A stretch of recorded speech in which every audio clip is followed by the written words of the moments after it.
இவனுக்கு 2 தூக்குன்னு வேற போட்டிருக்காங்க, இரட்டை தூக்கு. முதலில் ஒரு தூக்கு தான் உயிர் போயிருமே, அப்புறம் என்ன தூக்க போட போறீங்க?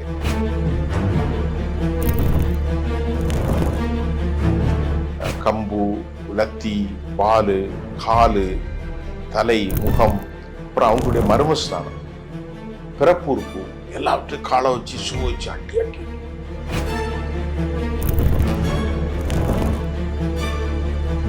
தப்பிக்க கூடாது. இந்தியாவினுடைய அரசாங்கம் இந்த மாதிரி ஜுடிஷியரி ரொம்ப வலுவான முறையிலே அவனை தூக்கிட வேண்டும். ஒரு கடுமையான பழிவாங்கும் நடவடிக்கையில இருந்திருக்கு. அவனை கொண்டு போய் ஏதாவது பண்ணணும். இதை பார்த்துட்டு ஒட்டுமொத்த சமூகமும் அலறணும். நம்ம பார்த்து இனி 1000 பணம் கொடுத்தாலும் அந்த தாய் ஒவ்வொரு முறையும் என் பிள்ளை இருந்தா நல்லா இருந்திருக்குமே, என் பிள்ளை இருந்தா இப்படி நடந்திருக்குமே என்று அவ்வளோத்தையும் பார்த்து பார்த்து அவள் உயிரோட அவள் மரணம் தான். உங்கள் ஆரோக்கியத்தின் ஊற்று நண்பன் ஹெல்தி ஸ்வீட் ஃப்ளோர் உடனே ஆர்டர் செய்யுங்கள். 4ஆம் தூண் நேயர்கள் அனைவருக்கும் வணக்கம். இன்று நம் நிகழ்ச்சியின் சிறப்பு விருந்தினர் அரசியல் விமர்சகர் சுஃபியன் அவர்கள் இணைந்துள்ளார். வணக்கம் சார். வணக்கம். 2020 சாத்தான்குளம் அந்த லாக்அப் டெத் ஆனது நடந்தது. தந்தை மகன் இருவரும் போலீஸ்களால அடித்தே கொல்லப்பட்டனர். அந்த 9 பேருக்கும் பாத்தீங்கன்னா இப்ப மரண தண்டனை நீதிமன்றம் விதித்திருக்கு. இதை எப்படி பாக்குறீங்க சார்? இந்த கொடூர சம்பவத்தை பத்தி பேசுறதுக்கு எனக்கு முழுமையான உரிமையை, நான் அந்த ஊரை சேர்ந்தவன், சாத்தான்குளத்தை சேர்ந்தவன். சாத்தான்குளம் என்றால் சாத்தான்குளம் அல்ல, எனக்கு பக்கத்து ஊர். பண்பாட்டு ரீதியாக அங்குள்ள கிறிஸ்தவ பெருமக்கள், நாடார் சமூகத்தை சேர்ந்த கிறிஸ்தவ மக்கள், அவர்கள் ஒரு கண்ணியமான ஒரு மக்கள். அதாவது எல்லாருமே கற்றிருப்பார்கள், ஸ்கூல் டீச்சர்ஸாக இருப்பாங்க, இல்லைன்னா ஏதாவது வேலை பண்ணுவாங்க. ரொம்ப உழைப்பு, ஒரு கண்ணியமான மக்கள். அதை மட்டும் எனக்கு சொல்ல முடியும். அதில் ஜெபராஜ் மற்றும் பெனிக்ஸ் தந்தை மகன்கள் சாத்தான்குளத்தில் ஒரு செல்ஃபோன், உதிரி பாகங்கள், அக்சசரிஸ், ரிப்பேர் அண்ட் சேல்ஸ், அந்த மாதிரி ஒரு சிறிய முதலீட்டில் ஒரு கடையை வச்சு நடத்துகிறாங்க. கொரோனா காலத்தில் தான் இந்த சம்பவம் நடக்கிறது. கடையை திறக்கக்கூடாது, போகக்கூடாது என்று சில கண்டிஷன்ஸ் போடும்போது அவர்கள் கடையை திறக்கவில்லை. கடையை சாத்தி வைத்து விட்டு உள்ளிருந்து ஏதாவது ஒரு வேலை செய்து கொண்டிருக்கிறார்கள். ஆனால் அந்த குறிப்பிட்ட சாத்தான்குளம் காவல் நிலையத்தில் இருக்கக்கூடிய அந்த சம்பந்தப்பட்ட இவர்கள் மீது ஏதோ ஒரு பெரிய வன்மம். அப்பனா அப்பாவை மகனையும் விசாரணைக்கு அழைக்கிறார்கள். ஆனால் விசாரணைக்கு அழைக்கின்ற போதே இந்த காவல்துறையினுடைய கடும் போக்கு நடவடிக்கைகள் ஏதோ ஒரு கடுமையான பழிவாங்கும் நடவடிக்கையில் இருந்திருக்கு. இவனை கொண்டு போய் ஏதாவது பண்ணணும். இதை பார்த்துட்டு ஒட்டுமொத்த சமூகமும் அலறணும் நம்ம பார்த்து, அப்படிங்கிற ஒரு ஒரு ஒரு ஒரு மோசமான மனநிலை தான் அவனுக்கு இருந்திருக்கு. அதனால தான் அவன் அந்த போலீஸ் துறை, அது எப்படின்னா, இதை எனக்கு எப்படி பார்க்க முடியுதுன்னா, மனுஷ தன்மை இருக்கிற மாதிரி தெரியல. அவங்க மாஃபியா கிடையாது, அவர்கள் கொலைகாரர்களும் கிடையாது, அவர்கள் ரவுடிகளும் கிடையாது, நாட்டினுடைய தீவிரவாதிகளும் கிடையாது, சாதாரணமான மக்கள். ஒரு கடையை வச்சிருக்காங்க. அந்த கடையில் ஒரு மொபைல் ஃபோன் அக்சசரிஸை விற்கக்கூடியவர்கள். 2 பொட்டை பிள்ளைங்க, 2 பொம்பளை பிள்ளைங்க. அவங்களுக்கு ஒய்ஃப் இருக்காங்க வீட்டில். பாவம், ஒரு பிஸ்னஸ் பண்ணி குடும்பத்தை காப்பாற்றிருக்கிற ஒரு நல்ல குடும்பம். அப்போ இந்த அரக்கத்தனமான நாய்களை போன்ற போலீஸ் துறை, அரக்கனை விட கேவலமான நாய்களை விட, ஓநாய்களை விட கடித்து கொதறுகிற சம்பவத்தை தான் இன்றைக்கு ஒரு சக்சஸ்ஃபுல்லான சாத்தான்குளம் சம்பவம் இன்னைக்கு தீர்ப்பு எல்லாருடைய வயிற்றிலும் பாலை வார்த்திருக்குன்னு சொல்லுங்க. ஏன்னா ஒரு மனுஷன் மனிதனாக பிறந்தால், மதம் ஜாதியெல்லாம் நாம் உருவாக்குனது, ஆனால் மனித ஜாதிக்கென்று ஒரு அடையாளம் இருக்கிறது. அதனால தான் நியூயார்க் டைம்ஸ் இதை போட்டான். அமெரிக்காவில் இந்த சம்பவம் நடந்த உடனே இந்தியாவில் இப்படி ஒரு கொடூரம் நடந்திருக்கிறதுன்னு போட்டது யார் தெரியுமா? நியூயார்க் டைம்ஸில் ஒரு செய்தியாச்சு. தேசிய நாளிதழ்கள் NDTV, ஆர்னாப் கோஸ்வாமியுடைய Republican TV, India Today, Mirror Now, Times Now, இப்படி எல்லா தொலைக்காட்சிகளிலும் இது ஒரு தலைப்பு செய்தியாக அன்றைக்கு பரிணமித்தது. அந்த அளவிற்கு ஒரு கொடூரமான தாக்குதல். இந்த தாக்குதல்ல நேரடி சாட்சிகள் என்னமோ இறைவன் அந்த சாட்சியை உருவாக்கி கொடுத்தான்.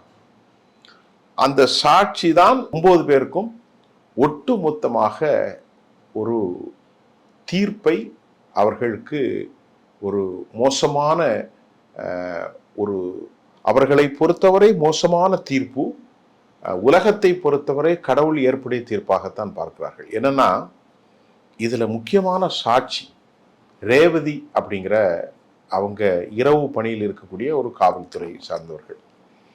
அந்த பெண் தான் இந்த சாட்சிய தன் தந்தைக்கும் தன் சகோதரனுக்கும் ஏற்பட்டா எப்படிலாம் இருக்குமோ அந்த மாதிரி அவங்க அந்த சம்பவத்தை, இந்த வழக்கை சொல்லியிருக்கிறாங்க. இந்த வழக்கை தொடக்கத்துல விசாரணை கொஞ்சம்னா மேஜிஸ்ட்ரேட், அவருடைய பெயர் பாரதிதாசன். பாரதிதாசன்ட்ட இந்த ரேவதி காவலர், தலைமை காவலர், ஐயா எனக்கு உயிருக்கு நீங்க பாதுகாப்பு கொடுக்கணும், என்னுடைய பணி பாதுகாப்பு இருந்தால் நான் உங்களுக்கு எல்லாம் சொல்றேன் அப்படின்னு அவங்க கேட்டிருக்கிறாங்க. நீதிமன்றத்தின் சார்பில் ரேவதி அந்த பெண்ணுக்கு, எனக்கு 2 பெண் குழந்தைகள், எப்படி இருந்தாலும் மிருகங்களுக்கு முன்னால ஒரு பொம்பளை பிள்ளை, நீ பெரிய மனுஷா இருந்தாலும் சரி ஒரு பெண் பிள்ளையா இருந்தாலும் தைரியமா சாட்சி சொல்றதுக்கு கொஞ்சம் யோசிப்பாங்க. ஒன்று, ஒரு கூச்ச உணர்வு இருக்கத்தான் செய்யும். கூச்ச உணர்வு இல்லாமல்லாம் இருக்காது. 2வது அச்ச உணர்வு இருக்கும், என்னடா போய் வசமா சிக்கிட்டமே. ஆனாலும் அந்த ரேவதி மனசை திடப்படுத்தி அவங்க வீட்டில் எவ்வளோ சொல்லியிருக்காங்க, அதையெல்லாம் விட்டு நான் உண்மைக்கு சாட்சியாக இருப்பேன், ஒருவேளை ரேவதி இருந்திருந்தால் எனக்கு எதுவும் தெரியாது, நான் அன்னைக்கு வெளியே போயிட்டேன்னு சொல்லியிருக்கலாம். ஆனால் ரேவதி அப்படி மறுக்கலை. நான் காவல் பணியில் இருந்தேன், ஒரு பெண் எப்படி இருக்கணும் அப்படிங்கிறதுக்கு ரேவதி தான் உதாரணம். ஆனால் ரேவதி மஜிஸ்ட்ரேட் கோர்ட்ல போய் பாரதிதாசன் முன்பாக சொல்லிருக்காங்க, சார் என்னுடைய, அவங்க ஸ்டேட்மெண்ட் என் கையிலே தான் இருக்கு, சார் என்னுடைய மனசாட்சிக்கு விரோதமா இல்லாம நடந்த அத்தனை கொடுமைகளுக்கும் நான் உங்கள்கிட்ட சொல்றேன் சார். அந்த அம்மா ஸ்டேட்மெண்ட் இது நமக்கு மேஜிஸ்ட்ரேட் மூலம் கொடுக்கப்பட்ட ஒரு ஸ்டேட்மெண்ட். உங்களிடம் சொல்றேன், நான் 2 பெண் குழந்தைகளுடைய தாய், என் குழந்தைகளுக்கு எனது பணிக்கும் பாதுகாப்பு கொடுக்கணும் ஐயா, நீங்க கொடுப்பீர்களேனால் நான் உங்கள்கிட்ட உண்மையை சொல்றேன். யார் சொல்றா? ரேவதி. உடனே மேஜிஸ்ட்ரேட் இந்த நாய்களுக்கு, இந்த கொடூரமான ஓநாய்களுக்கு பயந்து அவர்கள் எப்படி மறுப்பார்கள்? அவர்கள் சொன்னார்கள், சரி உத்தரவாதம் தருகிறேன், நீங்கள் மனித மிருகத்தை விட கேவலமானவர்கள். இதுக்கடுத்து அந்த பெண் வாக்குமூலம்ன்றது கொடுத்துருக்காங்க சார். இதுல A1 குற்றவாளியா பாத்தீங்கன்னா காவல் ஆய்வாளர் ஸ்ரீதர் அவர்களை தான் சொல்லியிருக்காங்க. அவர் தான் இதுக்கு மொத்தம் இந்த சம்பவத்துக்கான மொத்த தலைவருமா? இந்த ஒரு பெண்ணை மட்டும் அன்றைக்கு இல்லை, அல்லது அந்த பெண் மாறி இருந்திருந்தால் வழக்குல நியாயமே கிடைக்காம போயிருக்கும். அதுக்கப்புறம் உள்ள சில சம்பவத்தை சொல்ல போறேன். ரேவதி, ஐயா எனக்கு அன்னைக்கு நைட் பாரா, அவங்க சொன்ன வார்த்தை அப்படி சொல்லுங்க, எனக்கு நைட் பாரா. இன்ஸ்பெக்டர் ஸ்ரீதர் அன்னைக்கு SI Balakrishnan, inspector Sridhar, SI ஒரு எஸ்ஐ பாலகிருஷ்ணன், மற்றொரு பேர் ரகு கணேஷ். நமக்கு இந்த பேர் ரகு கணேஷ் பாலகிருஷ்ணன்லாம் நல்லா ஞாபகம் வரும். அந்த அளவுக்கு that has been embedded in mind, பசுமரத்தாணி போல் பதிந்து போச்சு. இவங்க 2 பேரும் தான் காவலர்கள். இது அல்லாம முருகன் ஒருத்தன், முத்துராஜன் ஒருத்தன், இவனும் சும்மா காவலர்கள், போலீஸார்கள். இவர்கள் எல்லாரும் மட்டுமல்லாம ஃப்ரெண்ட்ஸ் ஆஃப் போலீஸ்ன்னு அந்த ஊர்ல இருக்க சில ரவுடி பசங்க, இவனுலே அந்த மாதிரி ஆட்கள் தான். இவங்களுக்கு ஃப்ரெண்ட்ஸ் ஆஃப் போலீஸ். இவங்களுக்கு மனிதநேயம் கிடையாது, ஒரு இறைவ பக்தியும் கிடையாது, ஒரு குடும்ப பக்தியும் கிடையாது, அல்லது ஒரு இடதுசாரியாக இருந்தால் ஒரு மனசாட்சி இருக்கும், எதுவுமே இல்லை. ஆக இன்ஸ்பெக்டர் A1 குற்றவாளி ஸ்ரீதர், எஸ்ஐ பாலகிருஷ்ணன், இன்னொருத்தன் பேரு ரகு கணேஷ், அப்புறம் முருகன், மற்றொருவன் பேர் முத்துராஜ், மொத்தம் இன்க்ளூடிங் 9 பேர் வைத்துக்கொள்ளும். கண்மூடித்தனமாக அவர்கள் தாக்குனார்கள். ரேவதி சொல்றாங்க, இந்த தாக்குதல் சாதாரணமான தாக்குதல் இல்லை, கண்மூடித்தனமாக தாக்குனான்னு சொல்லிட்டு அவங்க நேரா பாக்குறாங்க. பெண்ணு பாருங்க, இறக்கம் இருக்கும், கண்ணாடி வழியே முதல்ல தாக்குனது யாருங்கிறதையும் அழகா சொல்லியிருக்காங்க. முதல்ல இன்ஸ்பெக்டர் தாக்கல, முதல்ல எஸ்ஐ பாலகிருஷ்ணன் தான் அடித்தான், அதற்கு பிறகு ரகு கணேஷ், அதுக்கப்புறம் இன்ஸ்பெக்டர், எல்லாருமே சேர்ந்து ஒரு கொடூரமான தாக்குதலை நான் உணர்ந்தேன். அந்த உணர்ந்தது எப்படின்னா, கையில கிடைக்கிறதெல்லாம் வச்சு அடிச்சாங்க 3 பேரும். கம்பு, லத்தி, பாலு, காலு, தலை, முகம், அப்புறம் அவங்களுடைய மர்மஸ்தானம், பிறப்புறுப்பு எல்லாவற்றையும் காலை வச்சு ஷூ வச்சு அடி அடி அடி, ஒரு கொடூரமான அடி. இதனால அதை பார்க்க முடியல, கண்ணீர் வந்தது. அவர்கள் கதறினார்கள். அந்த பெண் தானே, பெண்ணோ ஆணோ, எப்படி சக மனிதன் வந்து அடிபடும் போது நம்மளால இருக்க முடியும்? ஒரு பூனைக்குட்டி அடிபட்டாலே நம்மளால தாங்க முடியாது. ஒரு நாய் அடிபட்டாலே வரும். ஒரு தந்தை 58 வயசு தந்தை 32 வயசு பிள்ளைகளை போட்டு அடிக்கும்போது இந்த சம்பவம் வந்து உண்மையிலேயே யாராலும், அந்த பெண் கதறுகிறாள். நான் எட்டி பார்த்தேன் ஐயா. உடனே அந்த சத்தத்தை கேட்டு அடுத்த முறை பார்த்தேன். எனக்கு அந்த அந்த அந்த ரேவதிக்கு தம்பிய முறை தான் இருக்கும். அந்த பையன் பெனிக்ஸ், சின்ன பையன், ஒரு 28-30 வயசு, கல்யாணம் கூட ஆகலை. பெண் பார்த்துக்கிட்டு தான் இருந்தாங்க. அவரை துணி இல்லாமல் மேசையிலே கடத்தினாங்க. கடத்தி பின்புறமாக கை கட்டி கால்களையும் கட்டி, இன்க்ளூடிங் ஃப்ரெண்ட்ஸ் ஆஃப் போலீஸ். அந்த 9 பேர்ல அந்த ஃப்ரெண்ட்ஸ் ஆஃப் போலீஸும் உண்டு. ரகு கணேஷ், ஸ்ரீதர், பாலகிருஷ்ணன், முத்துராஜா, முருகன். இப்போ இவர்களே 5 பேர் ஆச்சு. 4 பேர் ஃப்ரெண்ட்ஸ் ஆஃப் போலீஸ். எல்லாரும் சேர்ந்து அடிச்ச அடியில் அந்த ஊர் முழுவதும் கேட்கக்கூடிய அளவிற்கு ஒரு கொடூரமான தாக்குதல். கதவுகள் வந்து சாத்தப்பட்டு விட்டது. இதற்கிடையில் யாராவது வருகிறார்களா என வெளியே ஒருத்தன் நின்றான். அவன் பேர் ஒன்று, அந்த பேர் இருப்பதில் சாட்டல் இல்லை. அவன் தான் பார்த்து சொல்லிக்கிட்டு இருந்தான், யாராவது வருகிறார்களா என பார்த்து கொள்ளுங்கள். அப்ப இது எவ்வளவு பெரிய திட்டமிட்ட கொலை பாருங்க. ஆனா என்ன திட்டத்துக்கு, என்ன நோக்கத்துக்காக இது பண்ணாங்க சார்? ஒரு நிரபராதியை வந்து ஒரு குற்றவாளியை விட மோசமா நடத்தி ஒரு கொலை செய்கிற அளவுக்கு என்ன அவங்க வன்மம் இருந்தது? இந்த ரவுடிகள் போலீஸ் அளவில் இருக்கக்கூடிய ஒரு கொடூரமான கெனபாலிஸ்ட், மனித இரத்தத்தை குடிக்கக்கூடிய ஒரு கெனபாலிசம்.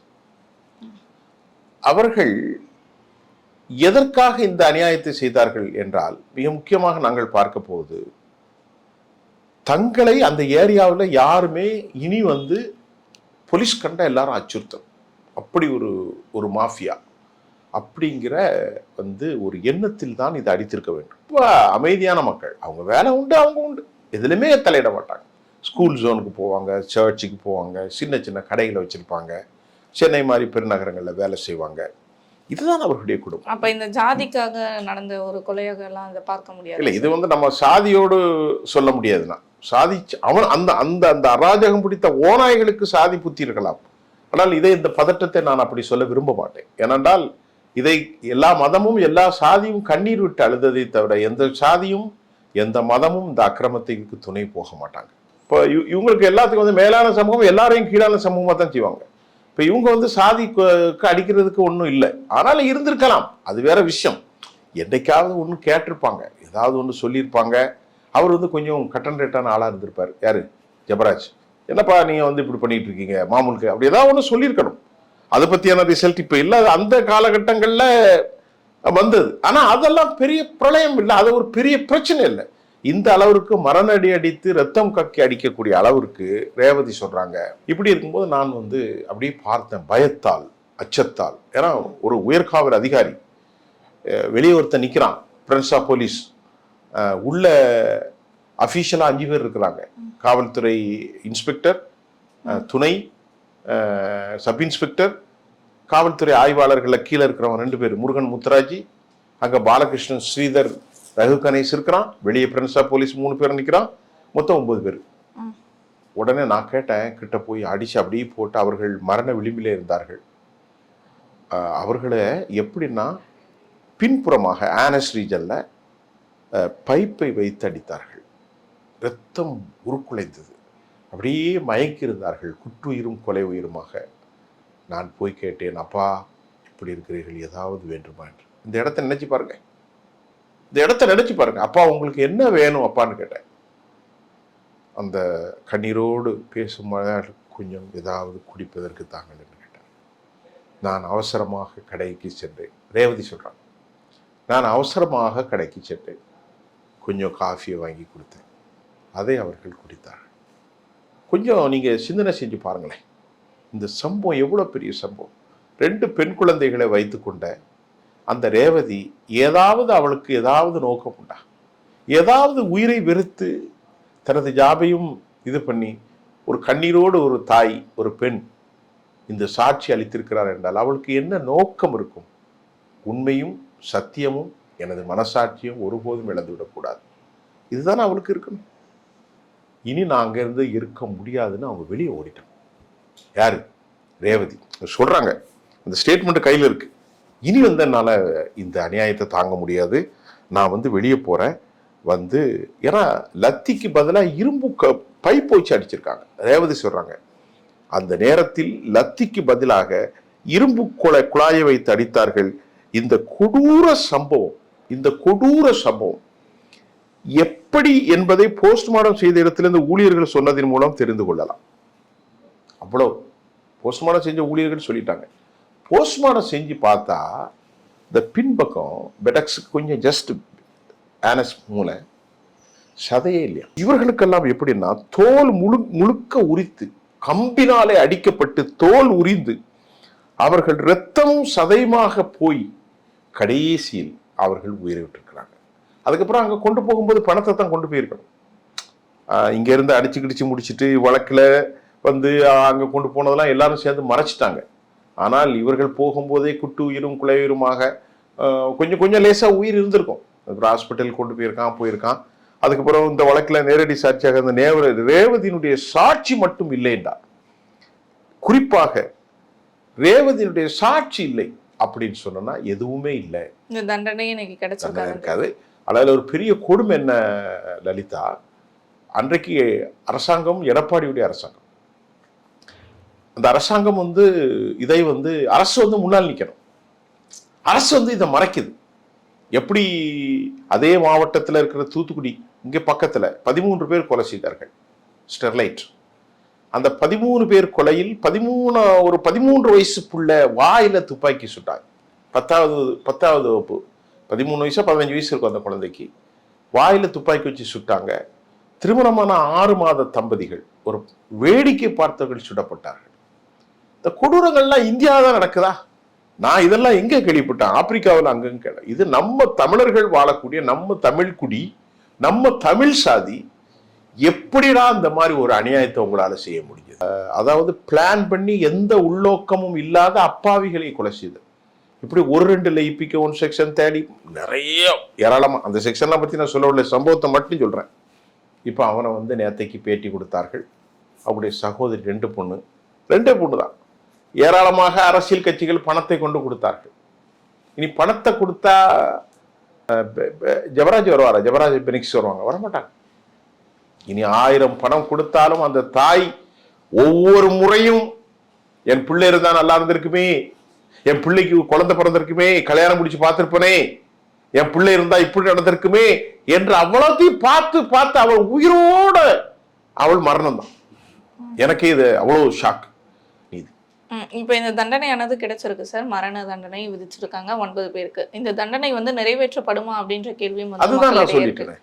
அவனுக்கு வந்து எவ்வளவு நாள் ஆகும்? அது உடனடியாக நிறைவேற்றுவதற்கு இந்தியாவில் சட்டம் இல்லை.